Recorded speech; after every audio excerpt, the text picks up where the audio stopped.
Hey guys, I'm starting this vlog in reaction to the recent attack in Paris.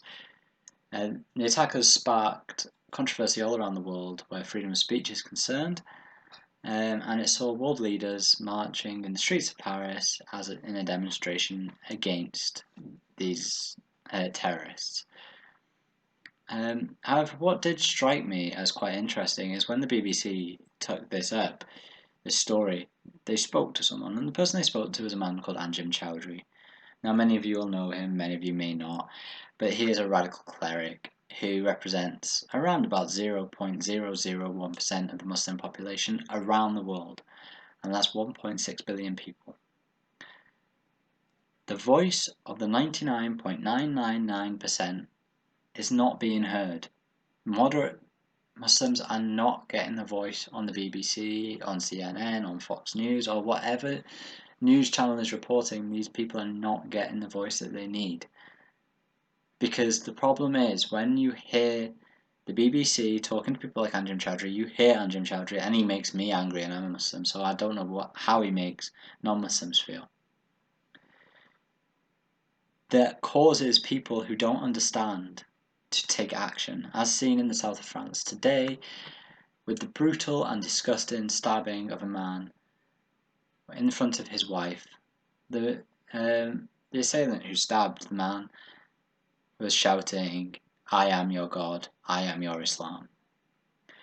Now, these attacks have been caused because the population is ignorant to what Islam truly is.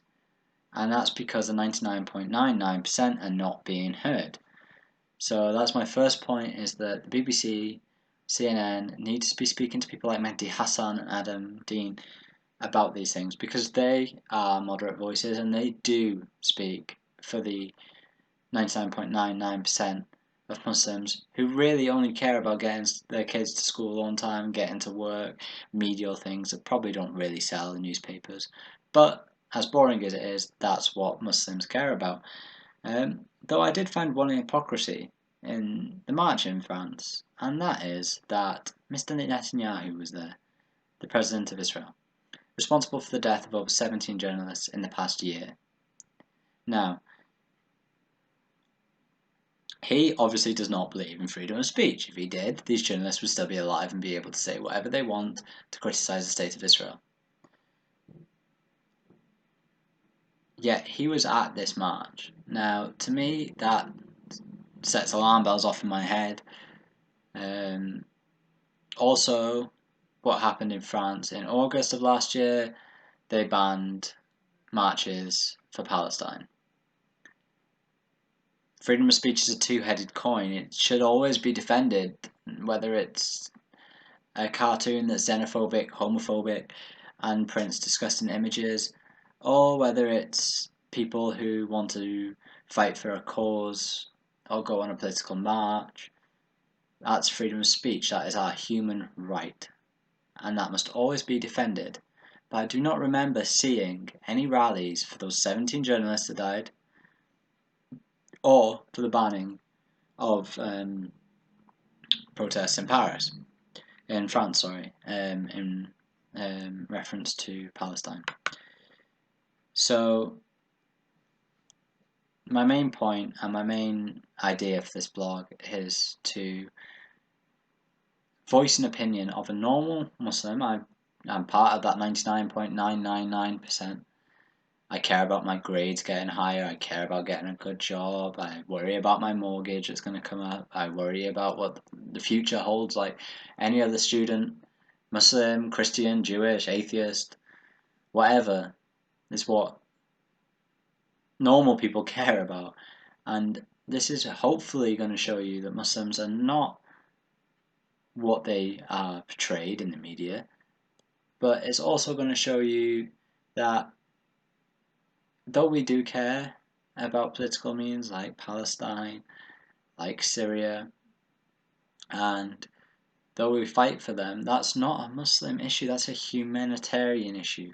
I don't fight for Palestine because I'm a Muslim. I don't stand up for Palestine because I'm a Muslim. I stand up for Palestine because I'm a human being.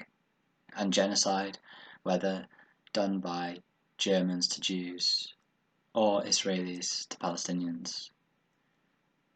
I can't stand by and just watch that happen. So this is my point.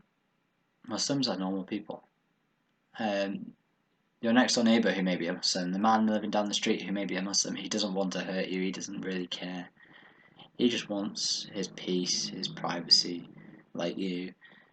And as you may go to church on a Sunday, or maybe not, maybe go to a synagogue on a Saturday, he just wants to go to the mosque on a Friday, do his prayers, go to work, pay his bills, pay his mortgage.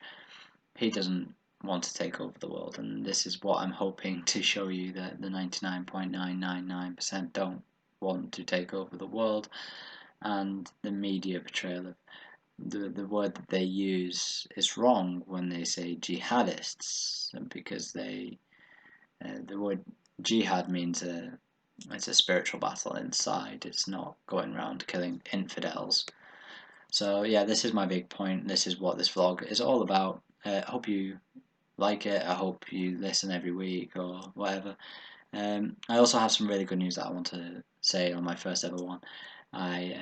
As a student, I'm really excited about this. I'm doing my master's thesis on Palestine, and the renowned scholar Norman Finkelstein, who I am a massive fan of, a serious fanboy of, actually got back to me. I emailed him, and he's emailed me back, and he wants to put some advice towards my thesis, and I'm really excited about this. So, yep, that's my blog.